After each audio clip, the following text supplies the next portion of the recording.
Assalamualaikum warahmatullahi wabarakatuh. Halo teman-teman semuanya, kembali lagi bersama saya di Trader Sawes dia. Yang dimana pada kesempatan kali ini saya akan updatekan kembali untuk update analisa persiapan kita di hari Senin ya, besok di tanggal 19 Februari 2024, yang dimana di sini kita lihat harga bermain di range zona sell 1 dan juga zona B1 ya. Jadi kemarin dia sempat breakout di levelnya itu di 2005.96, namun terjadi penurunan ya dan mencapai di zona B kedua yang merupakan area airbase-nya, kemudian terjadi kenaikan sesuai dengan skenario kita ya. Apabila dia break di bawah dari key levelnya itu di 2000.15, kemudian mencapai area zona B1 dan ada perlawanan, ada dua opsi ya. Ini saya updatekan di grup Telegram, kemudian terjadi kenaikan ya yang cukup signifikan diakibatkan oleh sentimen pasar yang terjadi di hari Jumat. Jadi buat teman-teman semuanya, apabila saya tidak update video analisa di channel ini, kalian bisa bergabung di grup Telegram untuk mendapatkan update plan yang saya buatkan ya. Jadi hari ini saya akan buatkan kembali untuk persiapan kita di hari Senin. Kita coba cek dulu time frame weekly-nya, yang dimana di sini di time frame weekly dia masih belum mampu ya, belum mampu untuk close di bawah dari area RBS-nya, yaitu di kisaran 2006 dan 2001 ya. Walaupun dia sempat breakout, kemudian close candle-nya itu tidak mampu untuk close di bawah dari 2006 dan 2001 ya. Jadi artinya selama dia masih belum mampu untuk break di bawah dari area ini, maka potensinya masih akan terjadinya kenaikan. Dan di sini kita lihat range sideways dari pergerakan saat ini cukup besar ya. Namun jika dilihat dari range sideways-nya ini cenderung membuat penurunan. Artinya apabila di minggu yang akan datang ini dari mulai tanggal Senin kemudian ditutup di hari Jumat dan dia break di bawah dari 2006 dan 2001, maka potensi akan terjadi penurunan dengan target akan menguji dulu di 1964 atau di kisaran 1973 ya. Jadi ada potensi dia akan menguji area ini dulu apabila di minggu berikutnya ini di hari Senin dia mampu untuk close di bawah dari 2006 dan 2001, maka potensi next week akan terjadi penurunan lanjutan dengan menguji area yang saya sempat sampaikan tadi. Kemudian area berikutnya itu ada di 1937. Jadi itu adalah targetnya. Namun apabila minggu depan close candle weeknya masih di atas dari 2001 dan 2006, apalagi dia close di atas dari 2025, maka akan berpotensi menguji di 2039, dan apabila dia break maka akan melakukan kenaikan ya, dengan minimal targetnya dia ke 2070-an ya. Itu untuk targetnya, nanti saya akan buatkan skenario nya. Kita masuk lagi ke time frame daily. Untuk di time frame daily di sini kita lihat ya, harga sedang terjadi penurunan, dan kalau kita tarik garis trend line ini dia break ya, dia break di bawah dari support trend line-nya. Artinya jika di hari Senin dan hari Selasa untuk minggu yang akan datang, khususnya besok ya, di hari Senin dan hari Selasa, ini kita hapus dulu, kita tidak tahu untuk di levelnya di mana. Jadi kalau kita lihat di time frame daily ya, skenario nya selama masih di bawah dari 2020, ini ada dua opsi ya, ada dua opsi untuk skenario kenaikan pada SAUSD, yaitu di 2021-2020, kemudian mendekati di area trend line-nya, yaitu di 2036 sampai dengan di kisaran area 2036-2030 ya. Kita ambil saja dulu untuk sementara di 2036 dan 2030 itu targetnya, dengan opsi pergerakan saat ini ya. Pergerakan saat ini kalau kita lihat menggunakan pergerakannya ya, ini cenderung terjadi penurunan dari yang terjadi saat ini. Jadi ada opsi untuk kenaikan saat ini, dia melakukan koreksi ya, melakukan koreksi untuk menguji tren lainnya, dengan opsi akan terjadi penurunan dengan target untuk menguji ke area ini, merupakan area RBS juga ya, yang masih memungkinkan akan diuji jika terjadi penurunan, yaitu di kisaran 2035 dan 2018 itu targetnya. Namun apabila di hari Senin ya, khususnya di hari Senin sampai dengan hari Selasa atau hari Rabu, harga melakukan kenaikan dan berhasil close di atas dari 2036 di 3 hari yang akan berjalan, maka potensinya untuk penutupan candle bulanan, candle mingguan ini ada potensi untuk melakukan kenaikan dengan opsi akan close di area 2062 sampai dengan 2070-an ya. Jadi targetnya dia akan close di area ini untuk candle untuk minggu ini ya. Jadi ada potensinya di sana. Di sini saya akan hapus semua dulu untuk kemudian kita akan masuk ke time frame 1 jam dan 4 jam untuk mencari area-areanya ya. Jadi di sini saya akan masuk ke time frame 1 jam. Kemudian saya akan hapus semuanya dulu untuk membuatkan skenario untuk pantauan area sell ya. Jadi kalau kita lihat saat ini bisa kita jadikan opsi untuk menjadi zona buy pertama kita. Kemudian untuk zona buy kedua kita bisa ambil opsi di area ini, dan zona buy ketiganya kita ambil saja opsinya di kisaran area ini. Ini untuk opsi kita memantau pada pergerakan SHSD di hari Selasa ya, di hari Senin. Yang kemudian untuk zona sell satunya kita bisa ambil di area ini saja ya untuk sementara. Jadi nanti kita akan lihat pantauannya seperti apa di hari Senin, perkembangan pergerakannya seperti apa. Nanti saya akan informasikan juga untuk skenario nya ya, pandangan yang akan saya berikan. Ini untuk zona sell kedua.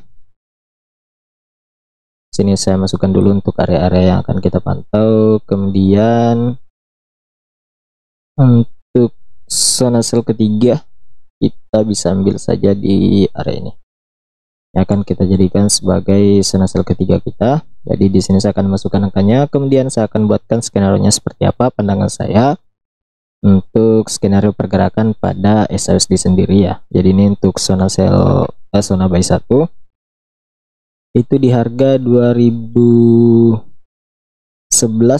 ya, 2011 dan 2014. Kemudian untuk zona buy kedua kita bisa ambil di 2007 dan 2005.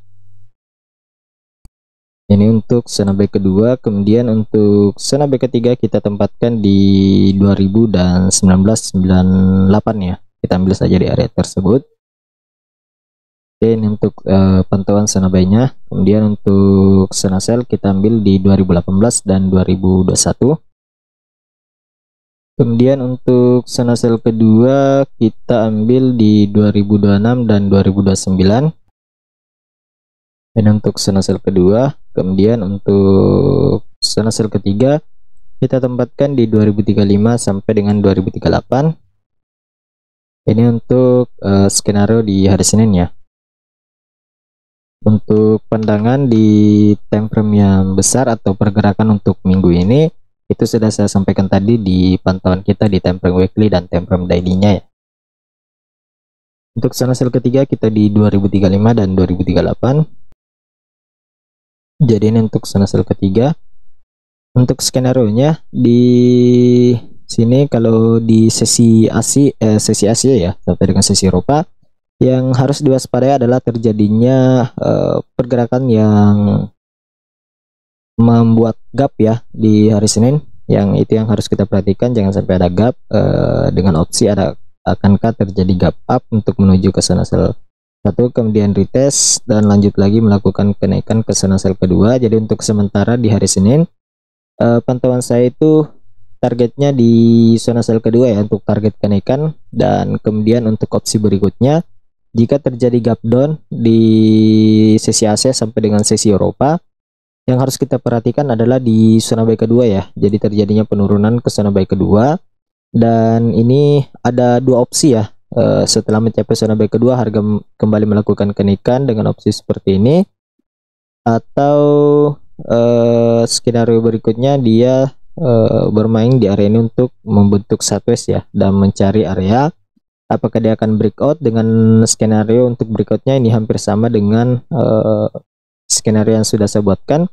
Kemudian apabila dia break maka akan berpotensi menguji kembali ke zona BK3. Jadi itu untuk target dari penurunan pada SASD sendiri. Jadi yang harus kita perhatikan seperti itu skenario-nya. Dan skenario berikutnya yang harus kita waspada adalah jika terjadi kenaikan, ini terjadinya 1S di area ini ya. Dan itu yang harus kita perhatikan juga nanti di hari Senin, seperti apa perkembangan yang akan terbentuk ya, pergerakannya seperti apa. Dan kita coba cek kalender ekonomi yang akan dirilis untuk minggu yang akan datang ini. Untuk di tanggal 19 Februari itu ada Washington Birthday ya, jadi ada potensi akan sideways dulu, atau akan ada pergerakan yang di luar dari pantauan kita ya. Jadi itu yang harus kita perhatikan. Untuk minggu ini News High Impact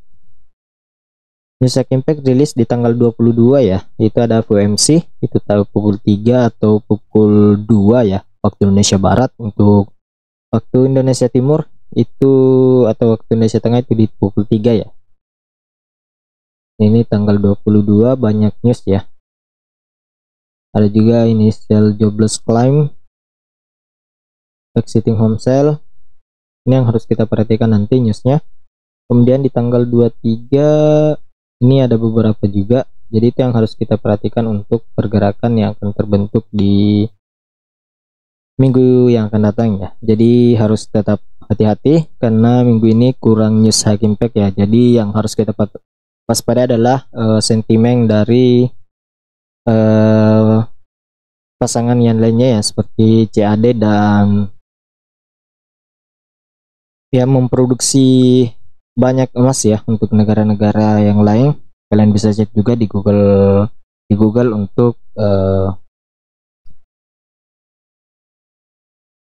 negara yang kaya untuk emasnya ya. Jadi itu biasanya pengaruh sentimennya juga besar jika sentimen dari USD sendiri tidak terlalu memberikan volatilitas pada pergerakannya ya. Jadi untuk newsnya juga nanti rilis di tanggal 22 untuk high impact-nya. Jadi tetap hati-hati. Sekarang kita coba masuk ke indeks dolar. Untuk indeks dolar sendiri di sini kita lihat dia terjadi penurunan ya yang cukup luar biasa dari kenaikan yang mencapai di 104.95. Jadi saat ini saya akan hapus. Kemudian kita coba masuk ke time frame weekly.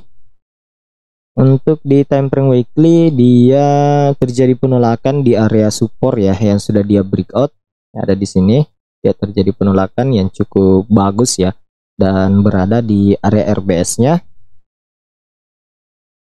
Ya ada di area RBS. Kemudian kalau kita lihat dari pergerakan saat ini indeks dolar, kalau kita lihat ya ada opsinya dalam pergerakan bearish ya. Dia dalam pergerakan bearish, jadi ada penolakan di area RBS yang merupakan juga resisten trend line-nya. Jadi jika ini berjalan sesuai pergerakan yang ada, maka potensinya akan mencari titik lower low di area demand-nya ya. Ini ada area demand yang harus dipantau, yaitu di 99.10 dan 98.16 ya. Jadi itu untuk opsinya jika terjadi penurunan. Namun apabila minggu ini dia mampu untuk break di atas dari 104.98, maka potensi untuk menguji kembali area supply di 105.98 dan juga 106.65 ya. Jadi ada potensi untuk skenario-nya mencapai area tersebut. Dan untuk apabila dia retest kembali di area trendline, potensinya akan terjadi up melakukan kenaikan ke 110 ya. Jadi itu yang harus kita perhatikan untuk pergerakan dari indeks dolar di time frame weekly-nya. Sekarang kita coba masuk ke time frame daily. Di time frame daily juga kita lihat ya untuk skenario-nya. Nah, walaupun di sini kita lihat dia membentuk lower high ya. Jadi cocok lower high, yang dimana lower sebelumnya ini dia lebih tinggi ya. Nah, untuk closingnya dan membentuk higher high baru di sini atau higher low karena dia lebih rendah dari high sebelumnya ya. Dari beberapa high yang terbentuk atau harga tertinggi yang terbentuk, dia lebih rendah dari harga sebelumnya. Artinya jika kita mengikuti pergerakannya saat ini akan terjadi penurunan ya untuk sementara waktu. Kita coba masuk ke temper 4 jam. Di temper 4 jam saat ini berada di resisten demandnya ya. Jadi kita masuk ke temper 1 jam untuk membuat skenario nya. Ini saya akan hapus semua dulu. Kalau kita lihat di time frame 1 jam juga minor trendnya ya, dia terjadi bearish atau penurunan, kemudian berada di resisten ya, resisten 1S nya yang sudah terbentuk sebelumnya. Artinya jika dia mampu untuk close di bawah dari area tersebut, maka akan melakukan penurunan ya. Jadi untuk opsi target penurunan dari SLSD di hari Senin itu dia harus close di bawah dari area 104.25 dengan target untuk melakukan penurunan ke area ini, dan opsinya akan terjadi sideways atau akan break setelah terjadi koreksi dengan target penurunan. Bisa kita ambil di kisaran 50% dari imbalance nya ya, kita ambil di 103.41. Ini bisa saja ke area ini. Jadi itu untuk target penurunan dari indeks dolar. Namun apabila di pergerakan minggu yang akan kita hadapi ini dimulai tanggal 19 Februari, yang harus kita waspadai adalah terjadinya kenaikan dengan target akan menguji kembali area resisten trendline ya, seperti yang saya sampaikan tadi. Untuk opsinya apabila dia break dari trendline-nya ini, maka akan berpotensi melakukan kenaikan dengan opsi untuk menguji kembali di 105 sampai dengan target kenaikannya tadi itu di 110 ya, untuk target dari pergerakan weekly dan daily-nya ya. Jadi untuk sementara seperti itu dulu untuk skenario kenaikan dan penurunannya. Jadi silahkan dipantau ya untuk teman-teman semuanya. Jadi mungkin itu saja yang bisa sampaikan pada kesempatan analisa hari ini. Semoga bermanfaat untuk teman-teman semuanya. Lebih dan kurangnya mohon dimaafkan. Sekian dan terima kasih. Assalamualaikum warahmatullahi wabarakatuh.